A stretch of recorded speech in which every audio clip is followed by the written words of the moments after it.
ह्या व्हिडिओत दिलेली संपूर्ण माहिती ही फक्त एज्युकेशनल पर्पजसाठी आहे.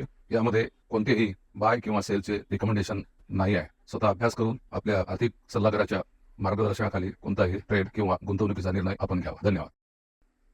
सर्वांना अक्षय तृतीया आणि 1 मे महाराष्ट्र दिनाच्या हार्दिक शुभेच्छा. नमस्कार मित्रांनो, मी आपलं वेल्थ सोल्युशनमध्ये हार्दिक स्वागत करतो. माझं नाव देवलाल अवचार आहे. माझा 35 वर्षाचा शेअर मार्केटमध्ये काम करण्याचा अनुभव आहे आणि आज मी तुम्हाला शेअर बाजार म्हणजे काय हे सोप्या भाषेत समजावून सांगणार आहे. तर चला मग आपल्या टॉपिककडे वळूया. तर चला सुरुवात करूया. शेअर बाजार म्हणजे नक्की काय? शेअर बाजार म्हणजे असा एक बाजार आहे जिथे कंपन्याचे भाग म्हणजेच शेअर्स विक्रीसाठी उपलब्ध असतात. इथं फक्त शेअर्सच नाही तर बरेचसे वेगवेगळे उत्पादन देखील आहेत.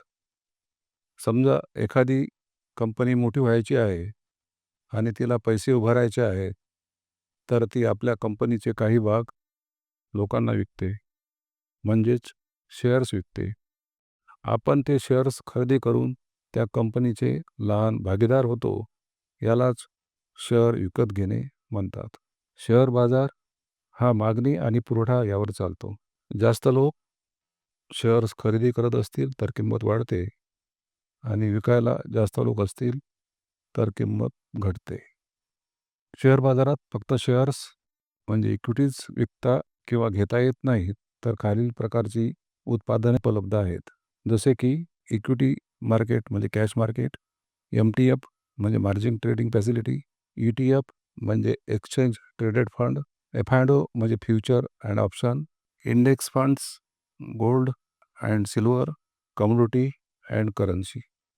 हे सगळे प्रकार आपल्याला आपल्या गरजेनुसार आणि जोखमीच्या क्षमतेनुसार निवडता येतात. गुंतवणूक करण्यासाठी सर्वप्रथम तुम्ही डीमॅट खाते आणि ट्रेडिंग खाते उघडले पाहिजे. त्यानंतर मोबाईल ॲपच्या माध्यमातून तुम्ही शेअर्स व इतर उत्पादने खरेदी विक्री करू शकता. पण लक्षात ठेवा, गुंतवणूक करताना नेहमीच योग्य अभ्यास, योग्य माहिती आणि संयम खूप महत्त्वाचा आहे. तर मित्रांनो, आज आपण शेअर बाजार शिकलो, पण शेअर बाजार आणि शेअर बाजारात कोणती उत्पादने उपलब्ध आहेत ही सर्व माहिती पुढील भागात घेऊया. यातील प्रत्येक गोष्टीवर सखोल चर्चा करणार आहोत. तर पाहत राहा, शिका, स्मार्ट गुंतवणूकदार बना.